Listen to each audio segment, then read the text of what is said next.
Hello CityHeads, I finally went to Barcelona, and I firstly want to say what a privilege it was to be able to see the Sagrada Familia under construction. I know it's been under construction for like 140 years, so I'm not exactly special, but it's going to be complete soon, and I think future generations in 20, 50 and 100 years time are going to be pretty jealous of us for being able to see this masterpiece coming together. It's unlike anything I've ever seen. The detailing on the outside is incredible and kind of reminds me of a cave. And the way it dominates the city and provides this iconic landmark from all over was a sight to behold. Predictably, I fell in love with this city, so here's everything I liked about Barcelona.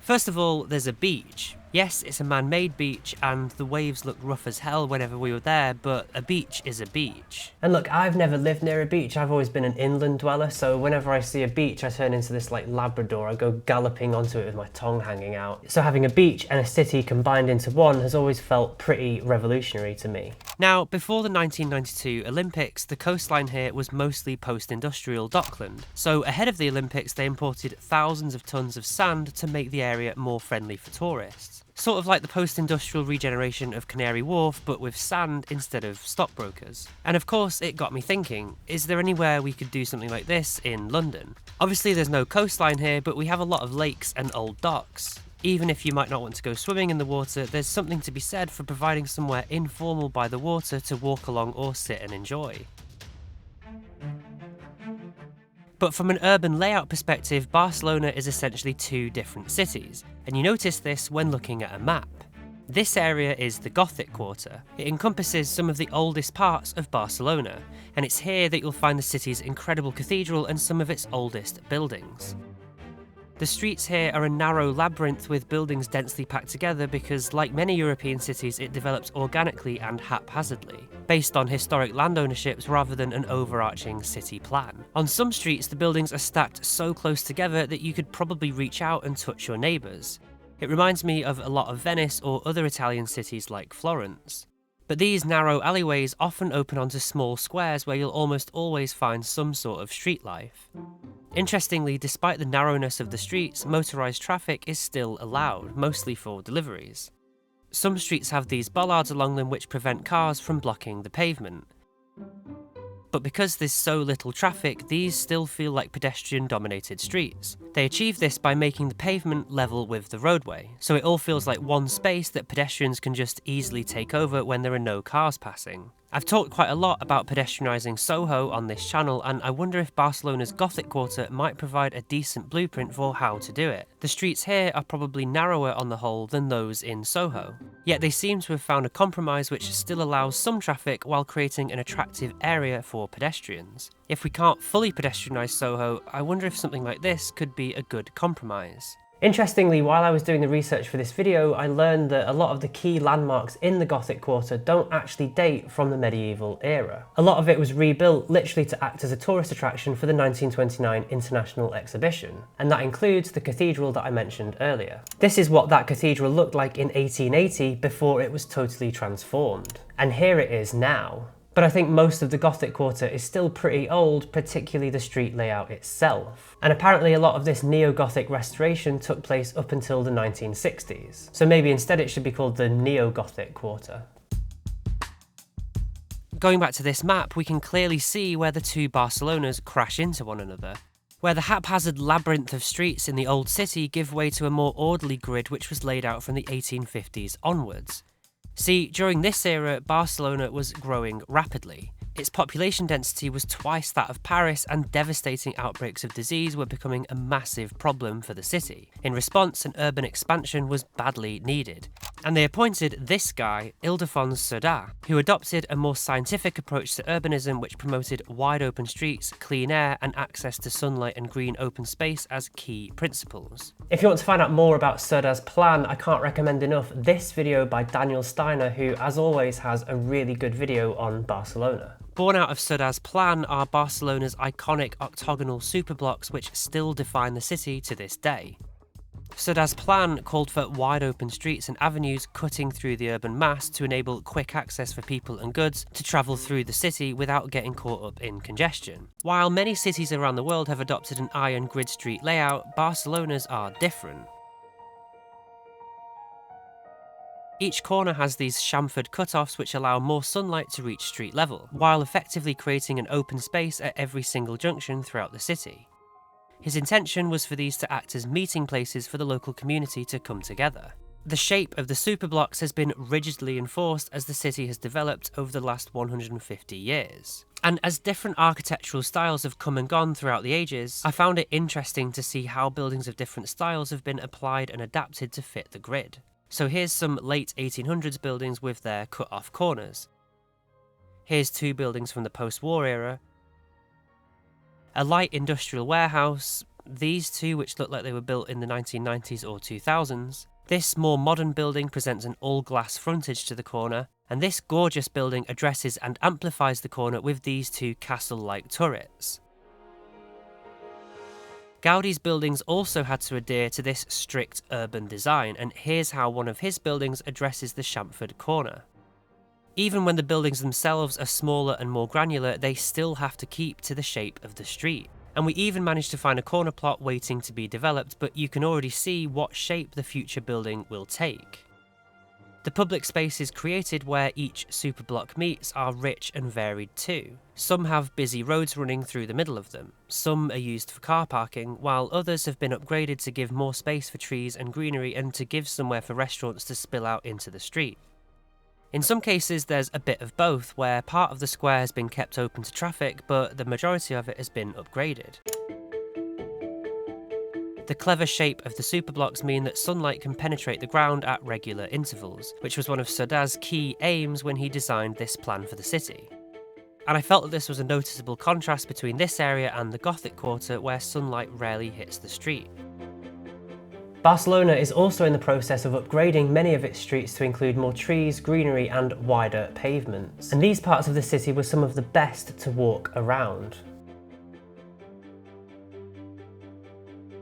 But Cerda's superblocks don't just give Barcelona a concentration of high-quality public spaces. They also provided a great amount of private outdoor space within the superblocks as well.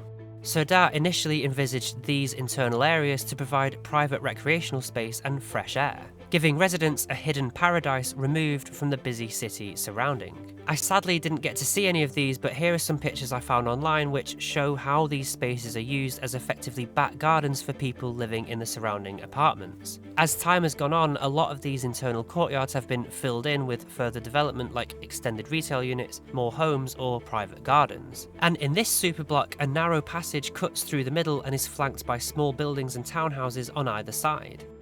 This passage defies the street grid, slicing through it at an odd angle. I couldn't find much information about it, but this website suggests that it was here before Cerda's grid was laid out and refused to be erased from the map. It's therefore a bold echo of Barcelona's history. And if anyone has more information, I'd love to read about it in the comments. Now, having a grid street layout is not unique to Barcelona. There's loads of cities worldwide that have that as well, but as a Brit, it's always felt pretty novel to me. In the UK, the only major city with an iron grid layout is Glasgow. The Great Fire in 1666 presented an opportunity to replan London. With 80% of the city destroyed, Sir Christopher Wren apparently took just 8 days to propose a Baroque-style redevelopment of the city, with wide open public spaces and avenues laid out in a geometric fashion similar to how Paris was developing at the time. But obviously London never redeveloped like this, and it would be a very different city today if it had. For instance, the side roads in Barcelona are pretty free of motor traffic, which is mostly confined to these large avenues. They dissect the urban fabric and are generally wide enough to handle large volumes of through traffic, as well as segregated cycle lanes, wide pavements and massive trees. The wide pavements are something you notice immediately. There's more than enough space on every street for restaurants to spill out, and this immediately adds a sense of safety and vibrancy. There's just plenty of space for everyone, and it reduces the feeling of chaotic busyness that you get walking along a lot of London's pavements. Although walking through Barcelona, I noticed that the grid street layout made it so that we were crossing the road more often than we generally have to in London. But despite Barcelona's streets and avenues generally being much wider, they don't feel as difficult to cross as some of London's main roads. That's because pedestrian crossings tend to be lined up to where people actually want to walk, known as the desire line. While pedestrian crossings in the UK are mostly offset or staggered, which help keep traffic flowing but can often make it more of a hassle for pedestrians to cross the road. These zebra crossings are perfectly aligned to the pavements and present clear priority for pedestrians. While a lot of UK side roads have much wider mouths, and it's not always clear who has priority because the crossings haven't been painted on. Another thing which adds to Barcelona's walkability is the way the city is laid out. In the UK, we tend to cluster retail and businesses into town centres or high streets, while away from these areas we tend to zone for residential only. But in Barcelona, there are retail units on the ground floors of most buildings, even those which are off the main pedestrian thoroughfares. They provide shops, pharmacies, supermarkets, restaurants, bars, and many more things on the doorstep of where people live, giving people easy access to their daily needs and reducing their need for a car, while also spreading activity throughout the city instead of clustering it in one place, which might be one of the reasons that a lot of London's streets feel very busy. A lot of these bars and restaurants are open till late and they help to animate the street, and this also makes it feel a lot safer to walk around the city at night. But Barcelona's warm climate definitely plays a part in this as well. But this more outdoor culture helps Barcelona animate more of its public realm. Every nook and cranny of the city seems like it's pretty well utilised. Like this restaurant which has an outdoor terrace next to an overpass. The restaurant helps to make this place feel a lot more animated and potentially even safer than it otherwise would if it was just left as an overpass. Another thing I loved was that most buildings have these patterns painted on them. Each building seems to have a different pattern, and it turns Barcelona's streets into art galleries. Some of them are really opulent and intricate, while others are more stripped back while still adding colour to the streetscape. You'd probably struggle to do this in the UK because our damp climate would make it quite difficult to maintain, but it's just another subtle way of adding beauty to buildings. And balconies seem to do the same thing. Most of them aren't particularly big, but they all have these decorated railings, like these ones which have a sort of Art Deco pattern going on. They're a lot better than some of the more standardised balcony railings that we get on a lot of modern buildings, though I have noticed some interesting balconies and railing patterns on some newer buildings in the UK as well. Although these balconies don't tend to be big enough for humans, they still hold plenty of life, with many people using them to droop their plants from, particularly in the Gothic quarter where they add life and colour to these narrow, winding streets. And it was interesting to see plants thriving on people's balconies that we have to keep in our living room because they die in the UK's climate, like this bird of paradise. And while we were in Barcelona appreciating all of these plants on people's balconies, I came across this new initiative by the National Trust, which is encouraging apartment dwellers in Manchester to green up their balconies. They say that greening just 1/4 of Manchester's balconies could support up to 1.4 million pollinator visits, which will help local ecosystems. Alright, I think it's time we talked about lampposts, because you can tell a lot about a city by the way it designs its streetlights.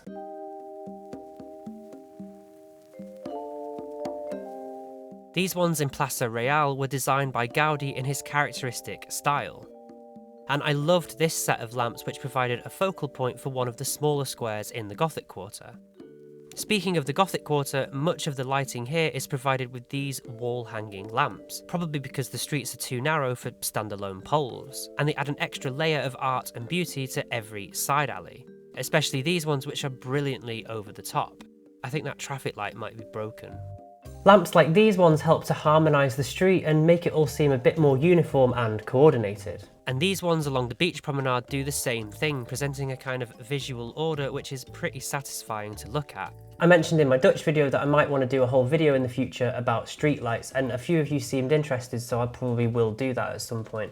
I might just want to visit a few more cities around the world first to see how they do streetlights and probably kind of gather my ideas, but yeah, look out for that in the future. But that's all for now. If you made it this far into the video, thank you very much. Subscribe if you want. If you liked this kind of video and you want to see more stuff like this, please consider supporting me on Patreon.